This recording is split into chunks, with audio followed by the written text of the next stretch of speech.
années. Et je crois pouvoir dire que vous avez fait preuve de constance dans votre souci de jeter les ponts avec les autres partis politiques et de participer à la construction d'un pays de paix et de prospérité. Nous voulons pour cela vous en féliciter sincèrement et à travers l'ensemble des militants de l'UNDP.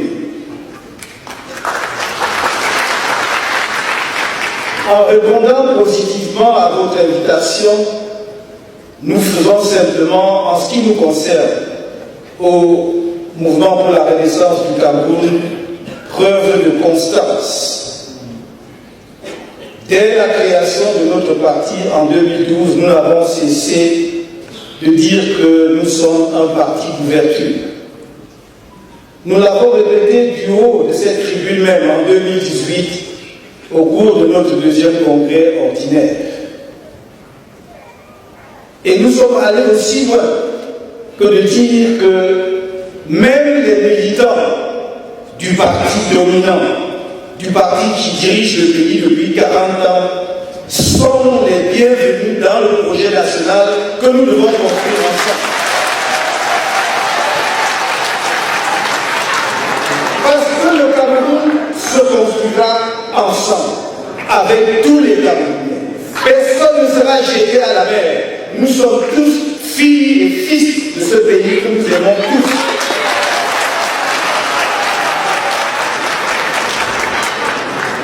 Et je forme le vœu, Monsieur le Président national, qu'aujourd'hui se pose à Yaoundé au Palais des Congrès à l'occasion du 7e congrès de l'UNDP une pierre d'attente, c'est-à-dire la première pierre de quelque chose que nous devons tous construire ensemble. Ce n'est pas l'avant ou l'après qui compte, c'est ce que nous voulons faire ensemble pour construire un pays de progrès partagé, un pays respecté, un pays rayonnant sur le plan international, un pays surtout apaisé, parce qu'au moment où nous sommes rassemblés ici, nul ne peut ignorer, le président national de l'UNDP l'a rappelé, que certaines parties de notre territoire sont confrontées à la guerre. Au moment où je vous parle, je ne peux pas oublier mes camarades qui sont détenus, condamnés certains pour 7 ans pour avoir demandé la paix dans les régions du nord-ouest et du sud-ouest.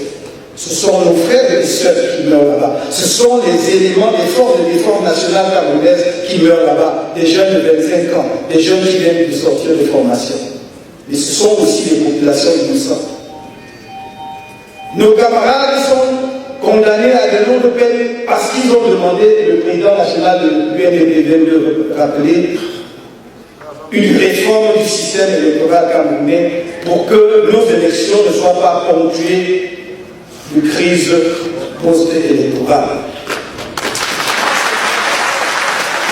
Il me semblait que c'était des thèmes sur lesquels toutes les formations politiques camerounaises peuvent s'accorder et travailler ensemble.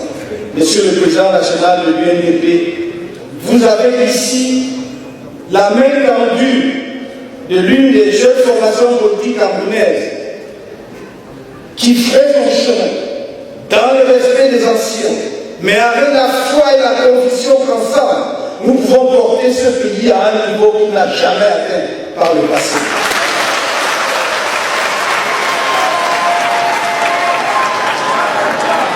On a l'habitude de brocarder notre parti, de le présenter comme un parti de brûleurs. Des responsables et de hauts responsables de la politique camerounaise ont osé dire que j'avais organisé casse les ambassades du Cameroun à Paris. Moi qui ai été au gouvernement et qui, par formation, a une très bonne idée de ce que c'était un État dans un pays. Mais quand les auteurs se sont déclarés et ont été condamnés, on n'a plus rien dit. Je voudrais que même si l'ambition du pouvoir, soit de le conserver, soit de le conquérir, est légitime, que nous sachions raison garder. Merci encore du fond du cœur, vous militants de l'UNDP, vous président national et tout votre bureau, de nous avoir donné l'occasion de montrer que nous sommes un parti responsable, ouvert, prêt à travailler ensemble avec votre formation politique et avec d'autres formations politiques.